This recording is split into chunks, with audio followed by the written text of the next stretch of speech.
Ba-da-bum. Question, tell me what you think about me. I buy my own diamonds and I buy my own rings. Just let me, shake the camera a bit more. Does that depend on me if I want it? Is that the right note? Why am I finding this so hard to pitch? I think we're going to have a bit of a sweaty upper lip situation happening again today. This eyebrow, they seem to be quite flat to my face today, which is shocking. Because they never usually are they? I think it's because I actually gave them enough time to dry. Hello everybody, it is me, Destiny's Child, and I am here today with the Q&A that I was threatening with last week. I just realised, I can't be all three of Destiny's Child, but I can certainly try. I mean, they're all great in their own special ways. My personal favourite, you know what? Just let me get onto a little side note here.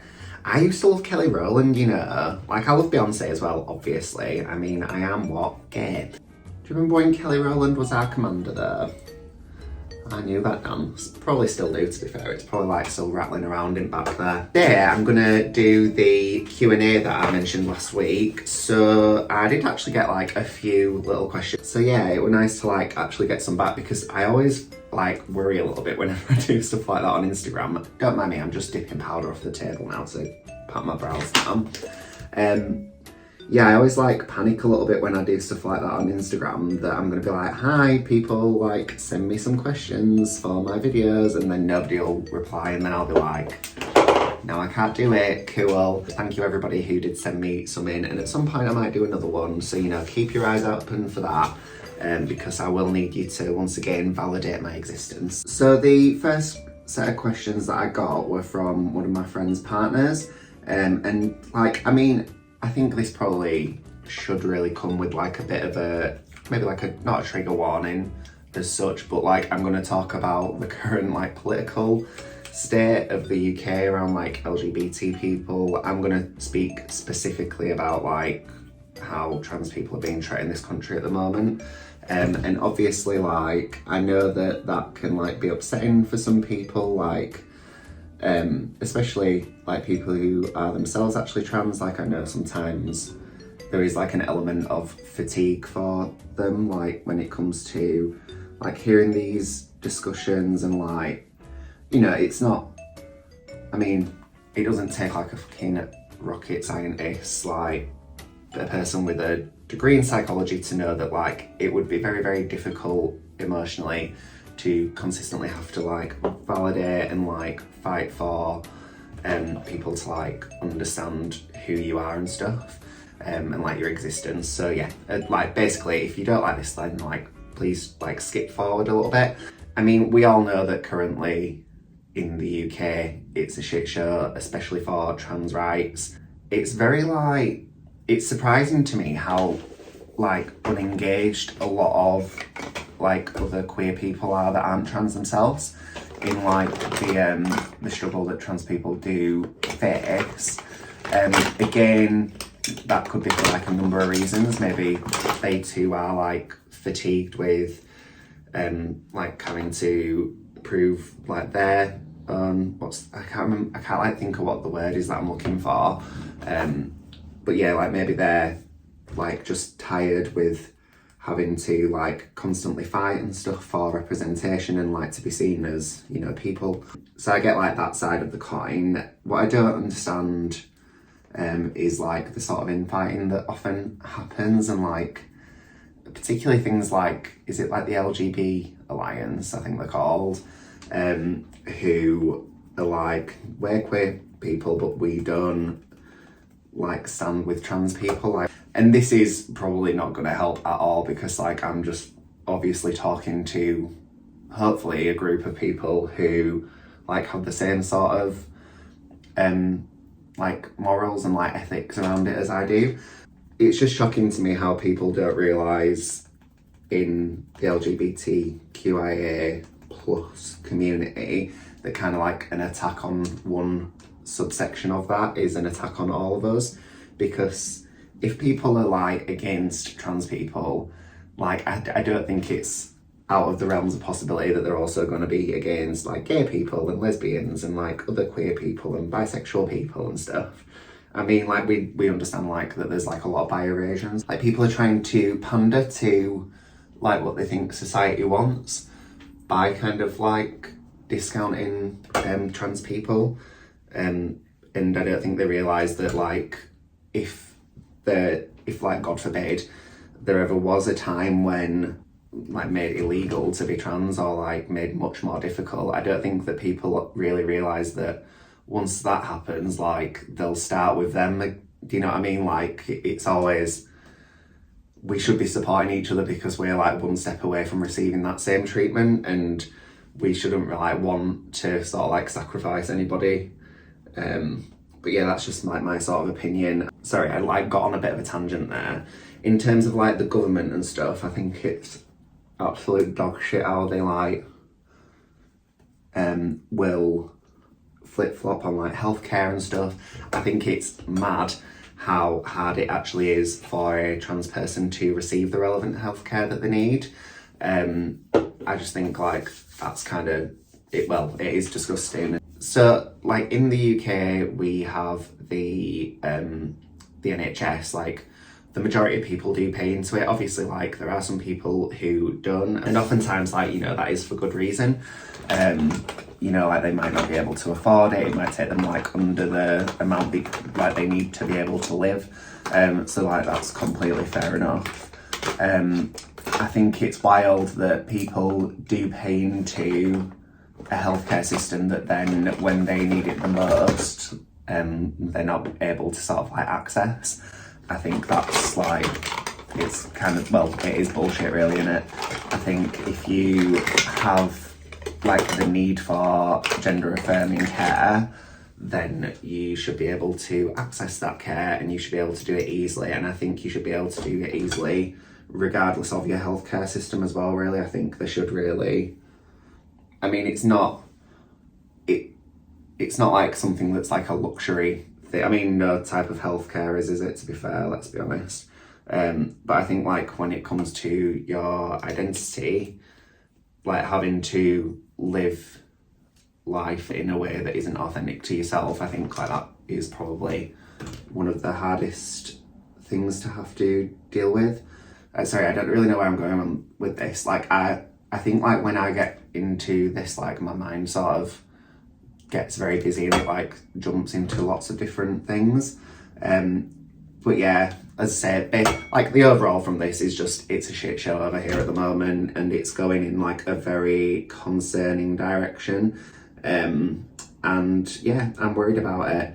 I don't know, like, the only thing that we can really do is, like, be as visible as possible, I think, and, like, really show up for our, like, trans siblings. Specifically think, like, for cis gay men, like, you know, it's not perfect. I'm not saying that it is, but we have probably got it the best out of the majority of, like, the LGBTQIA community.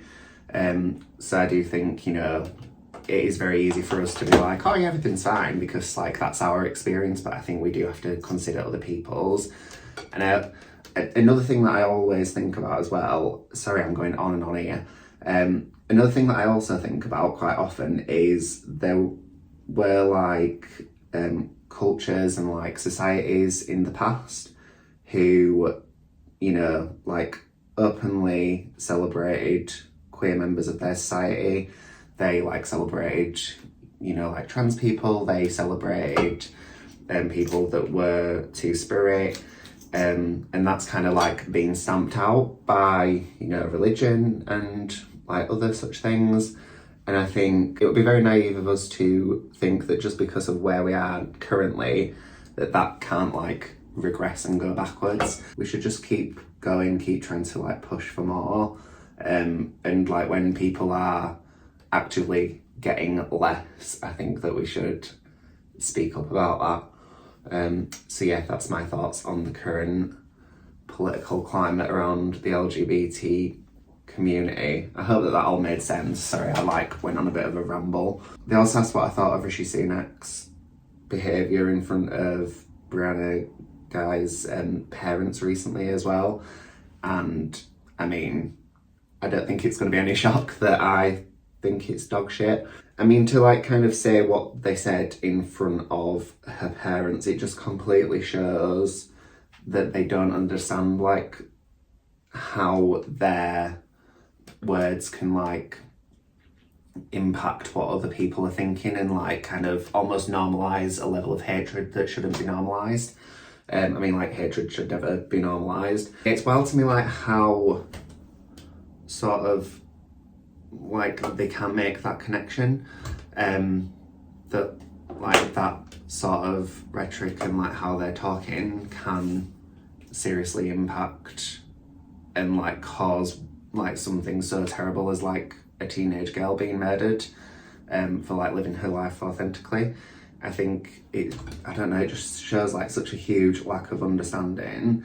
And again, like, I think it is kind of our responsibility as like queer people and like queer people's families and queer people's like allies to, you know, kind of make sure that people like this aren't in power, because the more that it is normalised at like what like we societally consider to be like the very top level, the more like that this will just keep on happening, and you know, we'll have more and more casualties. Yeah, I probably don't really have like the right level of articulation to properly like convey how like upsetting it is. And when we do like come out and vote and stuff, I really hope that like us and our allies can, you know, hopefully try and get somebody who is more focused on like preventing this from happening again, and like who maybe have like more of an understanding of how they can do that. I don't know if like maybe it's just a sense of ignorance. I don't know, like that he said what he said, but I think I'm more leaning to that it like he knows what he's saying, he just doesn't care, because I think like if you are, you know, at that level, you have an element of like understanding in terms of like how words can impact and like rally people. I don't think that anything that is said by a politician is uncalculated. We are going to go into more like lighter things now. So, you know, if you did skip ahead, then like now's the time. I'm going to do this just for a few minutes, just so you know it's the time. I think it is an important thing to discuss for sure. But we are moving on to more of the light, fluffy stuff now.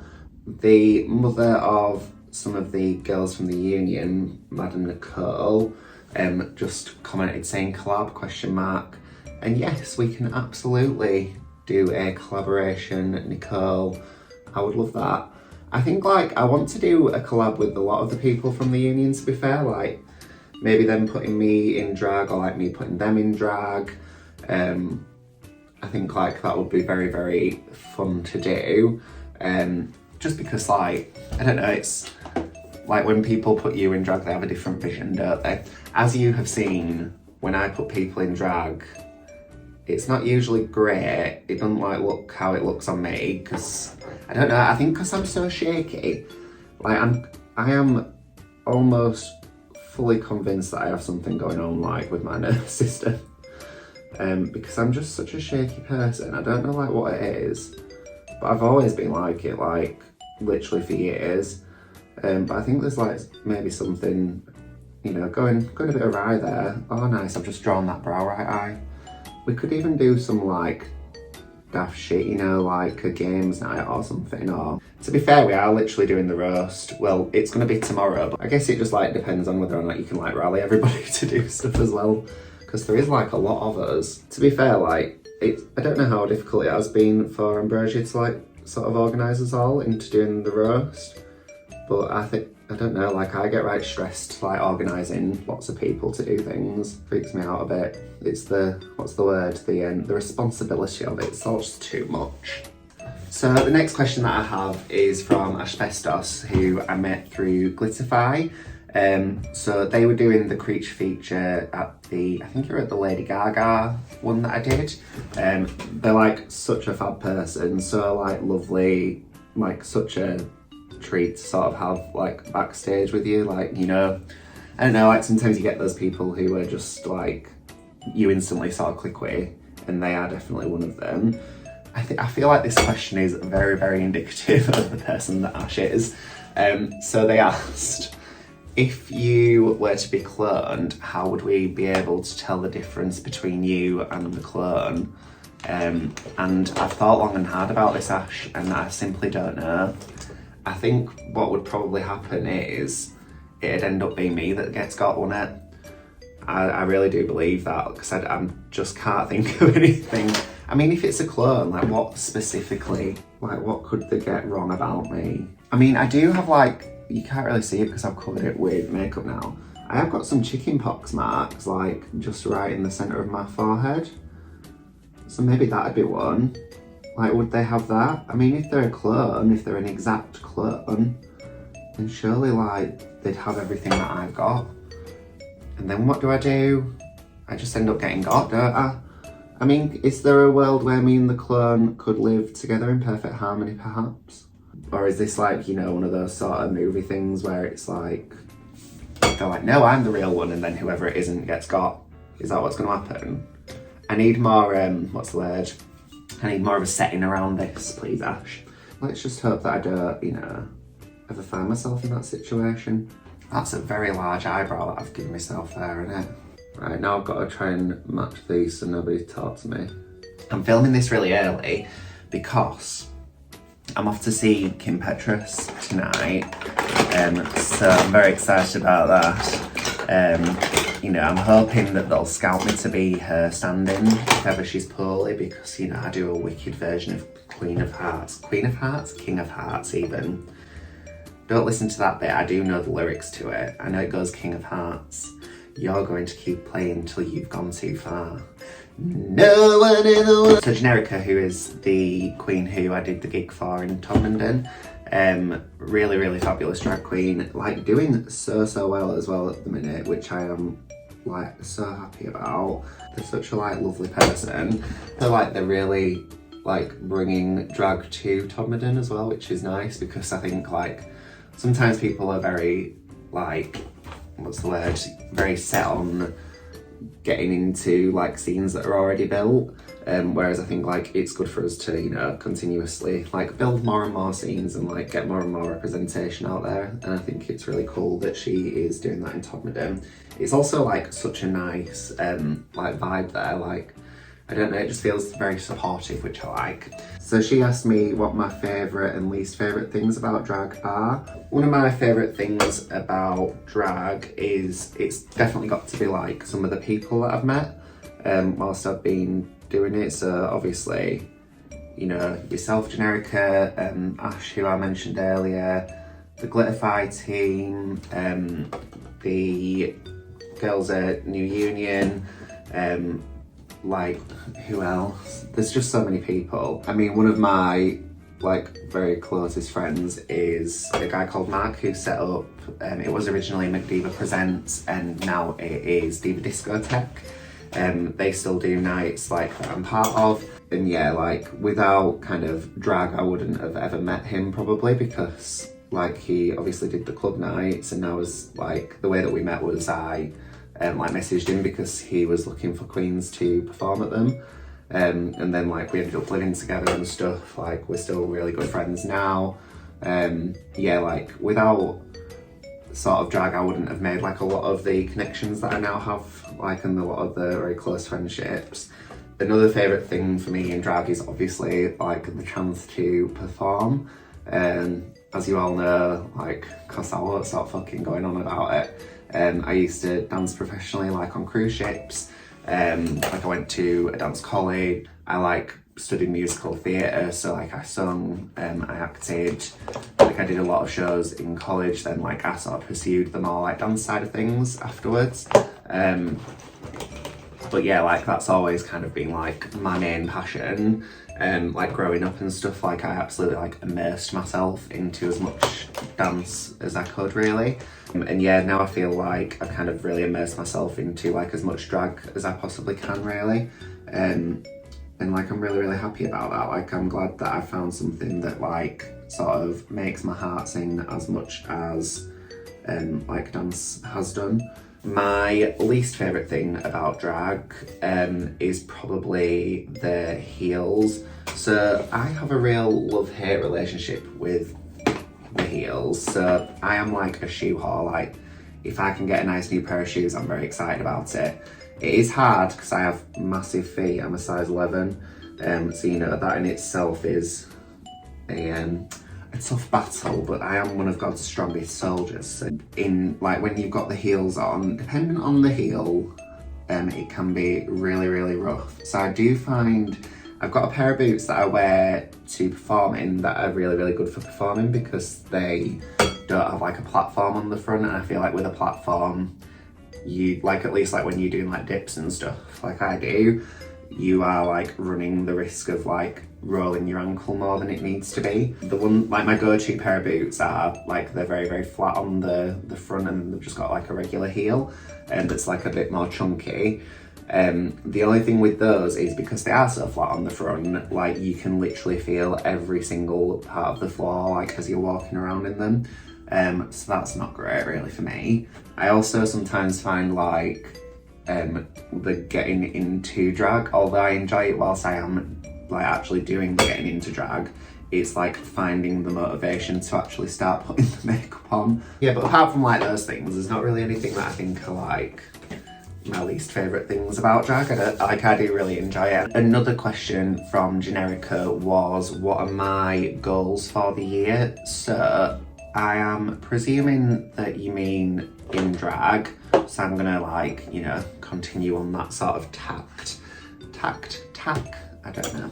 Obviously like to get some more performing opportunities. I think I said this in a video recently actually, like at one point I was really like, I need to get this many performing opportunities and then like I'll feel like I'm sort of like valid in drag, which is in hindsight like a very like toxic way to think about like what you're doing. Another thing for me, like kind of personally in drag, I would love to get more confident talking on the mic. So obviously, you know, I've like plugged the roast already. I feel like comfortable doing it. I think hopefully it'll go okay. I have like sort of made my peace with the, you know, people might not laugh, and then I just have to sort of think, well, there we go, like, you know, just chalk that one up to experience and then like try and move on and not like, you know, let it, what's the word, sort of taint how you feel about doing like mic work in the future and like comedy in the future. As I said previously, like when I did the gig in Tomberton with Generica, I was getting laughs from the audience. People were like really, really receptive, which is why I'm like, you know, they are a really good audience over there, like very supportive. And I am just hoping that like the roast and stuff will be as like good of an experience for me, because when I got off of that stage after doing the gig with Generica, I was literally like, am I a comedian? Oh, I'm sorry to have to tell you all, but I'm off to do Live at the Apollo now. I don't know what I'm attempting to do today. I really like this thing where I'm like pulling my like nose contour through into my eye at the moment. But then it does leave me like with less to do in terms of the eye makeup. I mean, maybe this is a good thing though, to be fair. The final question that I have is from one of the girls from the union. So this is from Divine Von Cock. And she has asked how many dolls I have. So I'm gonna count through with you and try to think. So I'm gonna start with like the ones that are the Barbies, because the Barbies are the ones that I have most of. The reason why Divine has asked me this is because I know that she is also a doll collector extraordinaire. She collects, I think the Monster High dolls are like her main passion in life. I've got, so in terms of Disney dolls, I've got my Princess Jasmine doll that my family got me for my 30th birthday. I told you about that, I think. So like when I was younger, I was like obsessed with my Princess Jasmine doll. And then I thought I'd lost her, but I'd actually just left her like somewhere that we were staying when we were on holiday in Wales, and we had to like drive all the way back to get her because I was distraught. Then I've got a Pocahontas like fashion doll, so she's like a special edition one that my sister got me for my birthday this year. Then I've got, I think that's all the Disney ones that I have. Then I've got like a little like sort of fairy type doll that I got when I was in China. She's very, very pretty and cute. She's kind of like, she's got like a sort of anime face about her, I would say. And then I have got, I think 3 Rainbow High, so that's 1, 2, 3. So that's 6 so far. Then I have all 4 of the recreations of the original Bratz, so that is 4 and 6 is 10. Drag Queen does maths. I think that's all the ones that I have that aren't Barbie, is that right?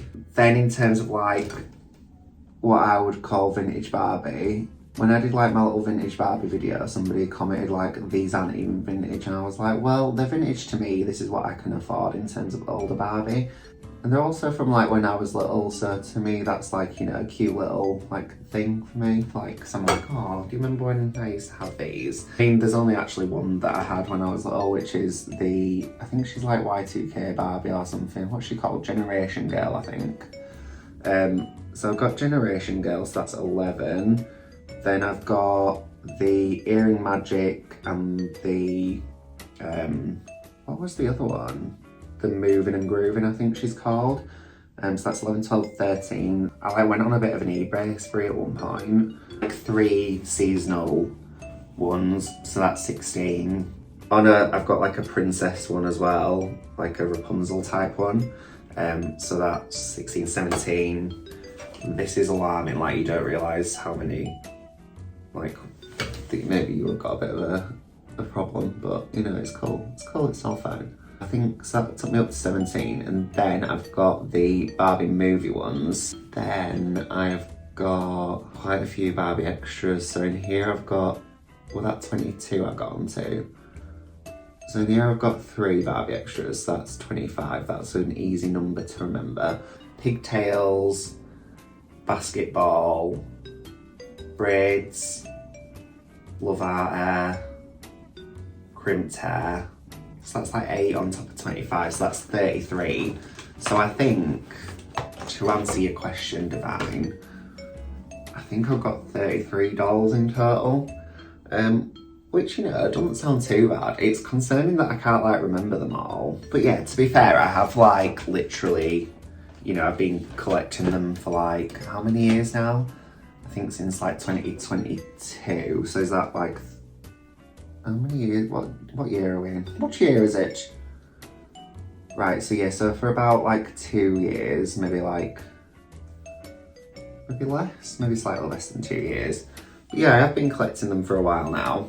I also have like the little, you know, like the Happy Meal toys from when I was but a young warthog.